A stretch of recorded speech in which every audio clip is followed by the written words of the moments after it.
Bharat infrastructure के मामले में बहुत तेजी से आगे बढ़ रहा है और अटल सेतु इसका परफेक्ट एग्जांपल। और डेवलप्ड नेशन बनने के लिए इंफ्रास्ट्रक्चर का रोल बहुत ही अहम होता है। इंडियाज लॉन्गेस्ट सी bridge Atal Setu. So guys, चलिए जानते हैं अटल सेतु के बारे में। Come 12 January, Mumbai could see the inauguration of the much-awaited Shri Atal Bihari Vajpayee Trans-Harbour Link by Prime Minister Narendra Modi. Hindustan का सबसे बड़ा समुद्री ब्रिज और पूरे दुनिया का 12वां सबसे बड़ा समुद्री ब्रिज मुंबई में बनकर तैयार हो चुका है। 22 किलोमीटर ये लंबा। Hello everybody. भारत जो कि 5th largest economy in the world है और 2047 तक हम डेवलप्ड नेशन का एम लेकर के चल रहे हैं, जिसमें इंफ्रास्ट्रक्चर का रोल बहुत ही इंपॉर्टेंट हो जाता है। किसी भी कंट्री को डेवलप होने के लिए वहाँ का इंफ्रास्ट्रक्चर का रोल बहुत इंपॉर्टेंट होता है। इंफ्रास्ट्रक्चर मतलब better road connectivities, waterways, railways, buildings, इन सब का विकास उस देश का इकोनॉमी को डिटरमाइन करता है। और ऐसे में भारत में अटल सेतु का बनकर तैयार होना भारत के लिए एक मेजर माइलस्टोन अचीवमेंट से कम नहीं है, क्योंकि यह डेवलप भारत का फेस बनने वाला है। और यह मेजर माइलस्टोन हमारे लिए इसलिए भी है क्योंकि अगर ऐसा ही ब्रिज हम अगर केरल से लक्षद्वीप तक बना देते हैं तो टूरिज्म को बढ़ावा मिलेगा। अटल सेतु इंडिया के सबसे लॉन्गेस्ट सी ब्रिज है और अगर वर्ल्ड के सी ब्रिज में अगर इसकी बात की जाए तो वर्ल्ड में 12वें नंबर पर इसका स्थान है। यह पुल मुंबई अंतर्राष्ट्रीय हवाई अड्डा और नवी मुंबई अंतर्राष्ट्रीय हवाई अड्डा को सीधा संपर्क में जोड़ेगा, जिससे अब लोग बहुत ही कम समय में मुंबई से नवी मुंबई बहुत ही कम समय में पहुंच पाएंगे।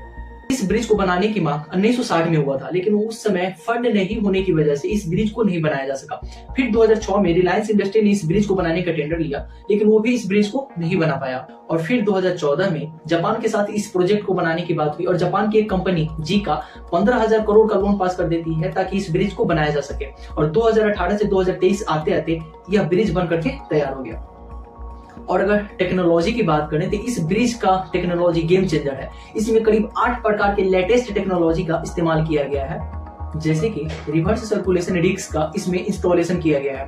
पहले क्या होता था, जब बहुत सारी गाड़ियां एक ब्रिज के ऊपर से गुजरती थी तो वो क्या होता था कि वहां पे बहुत ही ज्यादा मात्रा में वाइब्रेट होने लगता था, साउंड क्रिएट होता था, जिससे मरीन लाइफ को बहुत ही डिस्टर्बेंस होता था। लेकिन इस रिवर्स सर्कुलेशन रिग्स की वजह से क्या होगा, जो मरीन लाइफ है उनके लिए जो साउंड है और जो वाइब्रेट है वो काफी कम हो जाएंगे और मरीन लाइफ सेफ हो जाएगा। और इसके अलावा इस ब्रिज में बेस आइसोलेशन बेयरिंग का इस्तेमाल किया गया है, जिसके तहत क्या होगा, अगर कभी भी भूकंप आता है तो ये जो ब्रिज है वो स्लाइटली मूव कर सकता है बिना कोलैप्स किए। और बताया जा रहा है कि रिचर स्केल पर 5.6 तक का भूकंप यह झेल सकता है।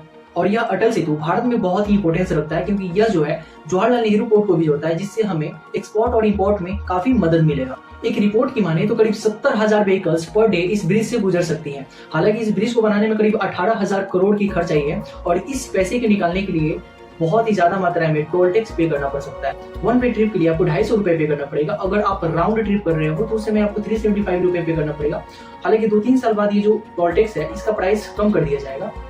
और आपको बता दें, यहाँ पर टोल टैक्स कलेक्ट करने के लिए आपको गाड़ी धीमी करने की जरूरत नहीं है, गाड़ी रोकने की जरूरत नहीं है, क्योंकि यहाँ पे open road tolling system install किया गया है, जिससे क्या होगा कि आप चलती हुई गाड़ी में जब आप गाड़ी चला रहे होंगे उसी टाइम जो है आपका टोल टैक्स वो जो ऑटोमेटिकली डिडक्ट हो जाएगा। अक्सर होता क्या है कि जब हम लोग सड़कों पे चल रहे होते हैं गाड़ी से, अपने व्हीकल से जब जा रहे होते हैं तो उस समय क्या होता है कि हम लोग को गाड़ी रोक करके टोल टैक्स पे करना होता है। लेकिन यहाँ पे ओपन रोड टोलिंग सिस्टम होने की वजह से आपका जो टोल टैक्स पेमेंट होगा वो खुद ब खुद मतलब ऑटोमेटिकली जो है वो डिडक्ट कर लिया जाएगा। सो गाइस, उम्मीद करता हूँ आपको सारी चीजें बहुत ही अच्छे से समझ में आई होंगी। मिलते हैं नेक्स्ट वीडियो में किसी नए टॉपिक के साथ, तब तक के लिए